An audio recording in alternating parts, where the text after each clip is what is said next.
발언 신청해 주시기 바랍니다. 이혜영 의원님 질의해 주시기 바랍니다. 이혜영 위원입니다. 예산 총칙에 대해서 질의하겠습니다. 예산에서 예산 총칙이라는 것은 예산 전체를 통제하고 총괄하는 아주 중요한 기능을 하는 거잖아요. 예, 그렇습니다. 예. 이번 2차 추경, 정리 추경이죠. 예산 총칙의 제6조를 한번 봐주시기 바랍니다. 예.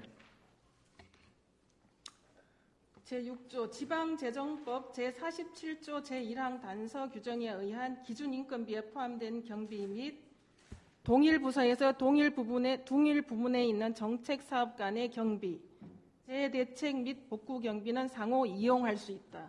예. 여기에서 우리가 이제 기존의 총액 인건비라고 사용하던 것을 이제 용어가 기준 인건비로 명칭이 변경된 거죠. 총액 인건비에서 이제 기준 인건비라는 용어로 변경이 됐고요. 아, 기준 인건비라는 지금 예, 6조 총칙에 나와 있는 맞습니다. 예.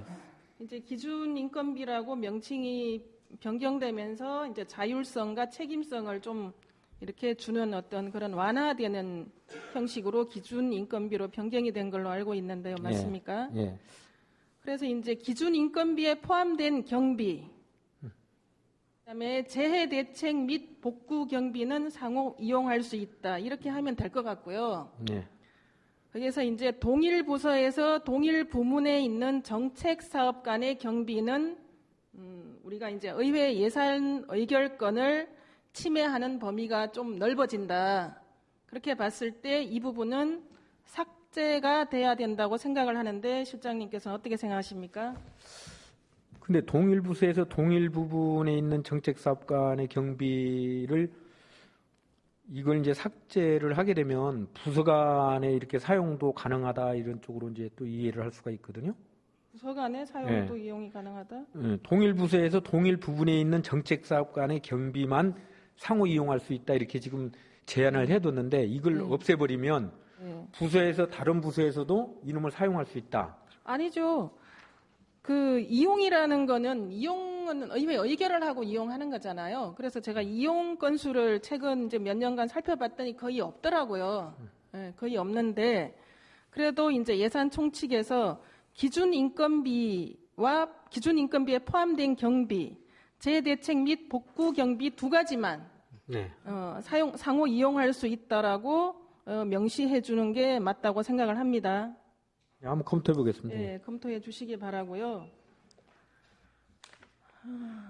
그리고 이제 지금 제7조에 명시해 놓은 회계 연도 중에 교부되는 보조금, 교부금 등등 이제 간주 처리하고 사후 보고한다. 이 대목, 이 조항은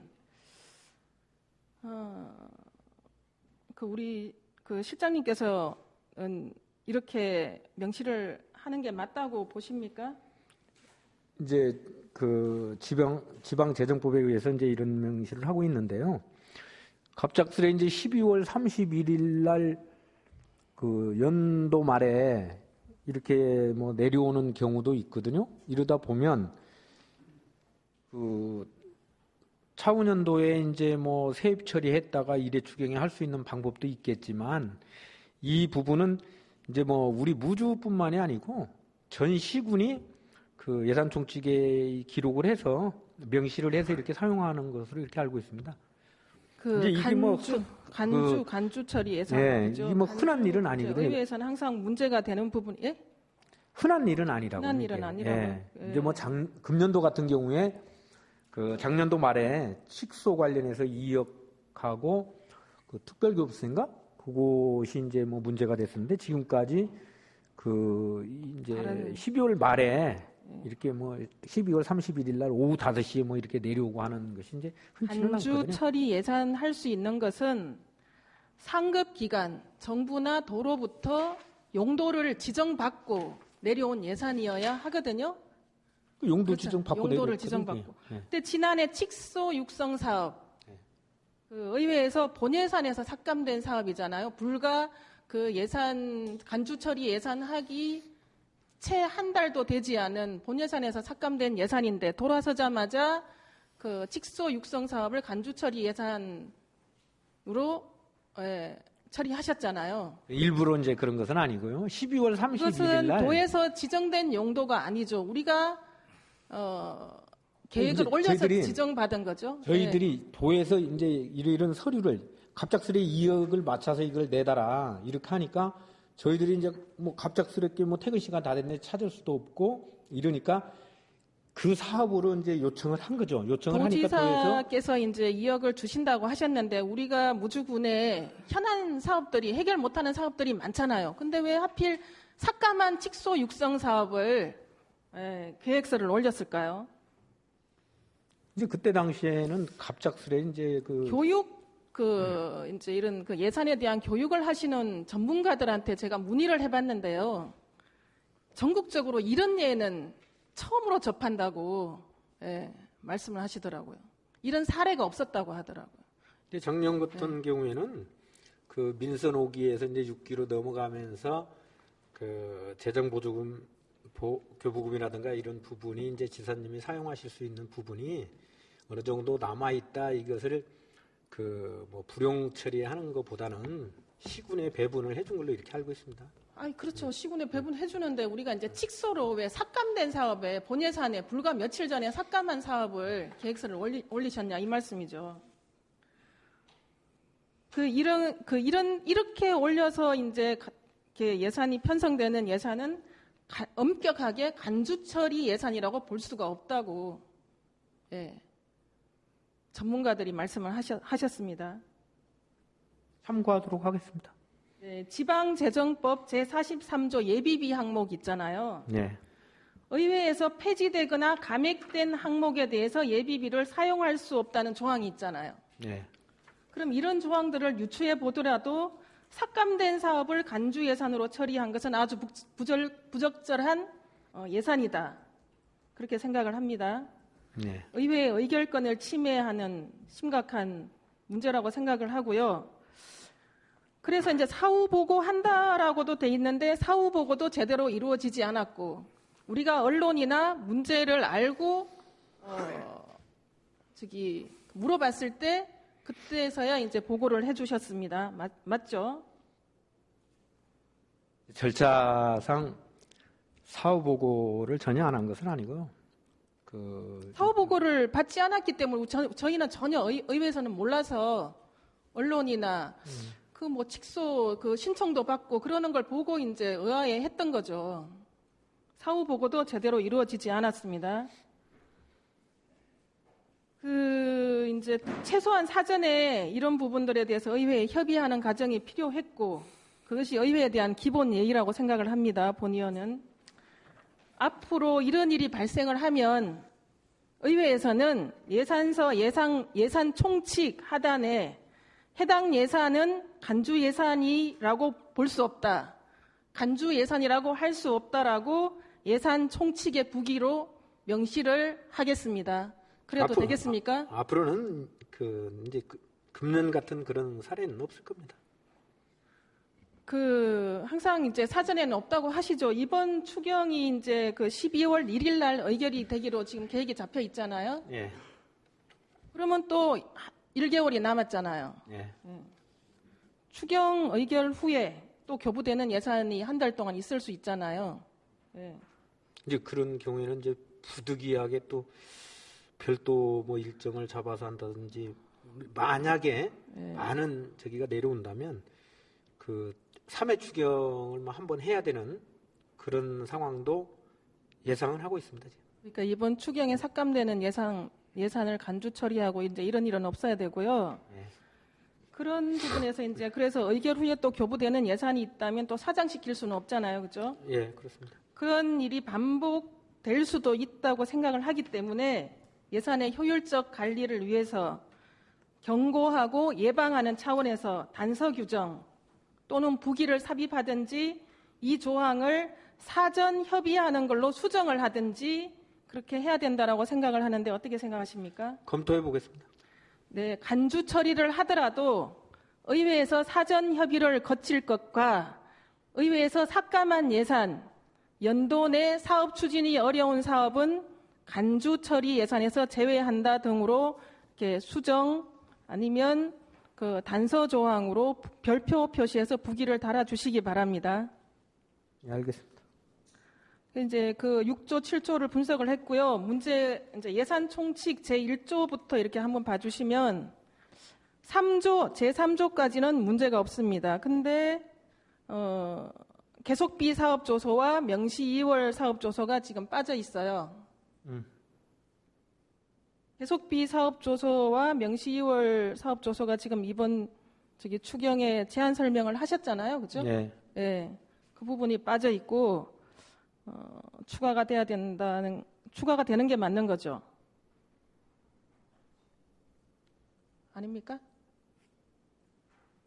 다시 한번 확인해 보도록 하겠습니다. 명시 계속비 사업 조서는 우리가 사업 시작할 때와 정리 추경에 이렇게 조서가 들어가는 거죠. 예. 그리고 또 신규 사업이 있을 때, 그죠? 추경 중간에도 예. 우리가 명시 2월 사업은 대부분 정리 추경에만 조서를 첨부를 하더라고요.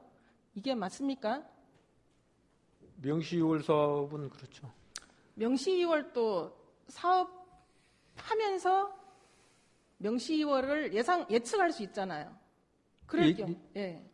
아니 사업을 하면서 예측을 처음 추진하면서 예측을 하는 게 아니고 사업 예산을 편성해서 승인을 받아서 사업을 추진하다가 어떤 이제 뭐 문제 발생이 있다든지 그러면 그거는 사업 소홀이죠. 명시 2월에 그 어떤 엄격한 아니 이제 대상. 늦게 뭐 그래서 이제 우리는 그걸 필요에 의해서 이제 총괄적으로 정리 추경에만 반영을 하는데 이제 본의원이 판단하기로는 명시 2월도 예측이 가능한 시점에 조서가 들어와야 된다 이렇게 생각을 합니다.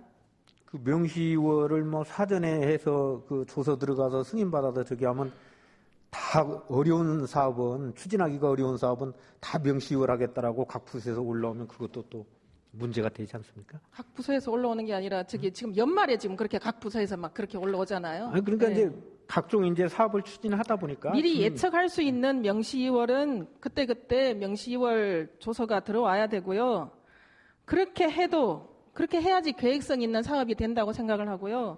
그렇게 해도 불가피하게 계획에 없던 명시 2월이 생기잖아요. 그런 것들은 이제 최소화해서 정리추경 때 조서가 들어와야 된다. 그렇게 생각을 합니다. 예, 알겠습니다. 이번 추경에서 이제 계속비와 명시 2월 사업들에 대한 제안 설명을 하셨고 조서가 들어왔는데 정리추경 예산 총칙에는 빠져 있는 것은 잘못되었다. 추가되어야 하는 거죠. 네. 그리고 이제 또 행자부 지침. 이 자료 좀 실장님께 전달 좀 해주시기 바랍니다.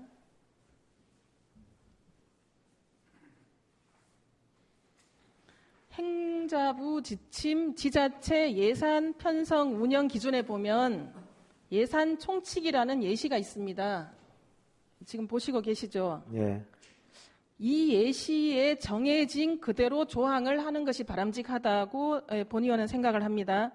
해당 없는 조항이 있더라도 해당 없음 표기를 해서 명시를 해야 된다.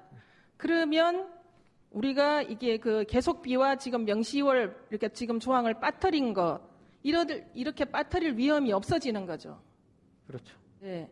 제1조에서 제8조까지 이 예시 매뉴얼대로 순서대로 다 들어가게 그렇게 예산 총칙을 만들어 주시고요. 해당 없는 조항은 해당 없음으로 표기를 해 주시면 되겠습니다. 그렇게 하시겠습니까? 검토해 보도록 하겠습니다. 네. 그리고 또 우리가 이제 홈페이지에 예산을 공개하게 돼 있잖아요. 예. 혹시 예산 총칙을 예산과 함께 같이 공개를 하셨습니까? 총칙은 공개가 안 된 걸로 알고 있습니다. 네, 지방재정법 제40조 예산은 예산 총칙, 세입, 세출 예산 등등을 다 총칭하는 거잖아요. 예. 그러니까 예산 그 공개하실 때 예산 총칙도 함께 공개를 해야 된다. 예, 알겠습니다. 옆에 있는 우리 영동 군에는 그렇게 예산 총칙도 다 공개가 돼 있더라고요. 예. 우리 군에는 공개가 돼 있지 않았습니다. 이번 정리추경 예산 총칙에 대해서 이제 전체적으로 문제를 정리하자면 첫 번째 말씀드린 동일 부서 동일 부문 정책 사업 간의 이용이라는 부분 삭제, 그리고 이제 간주 처리 예산 조항 수정하거나 사전 협의로 수정하거나 단서 조항을 삽입하는 건요. 그리고 예시 매뉴얼 조항 그대로 원칙을 가져가는 것. 그리고 이제 계속비와 이번 추경에는 명시 2월 빠져 있는 부분들을 첨가를 하셔야 되고요. 그리고 예산 총칙도 예산과 함께 공개를 해야 한다고 전체적으로 말씀드리면 이런 내용입니다. 예, 검토해 보도록 하겠습니다. 예, 앞으로 예산 총칙에 대해서는 그렇게 수정해 주시고 공개해 주시기 바랍니다. 예. 이상으로 본의원의 질의 마치겠습니다.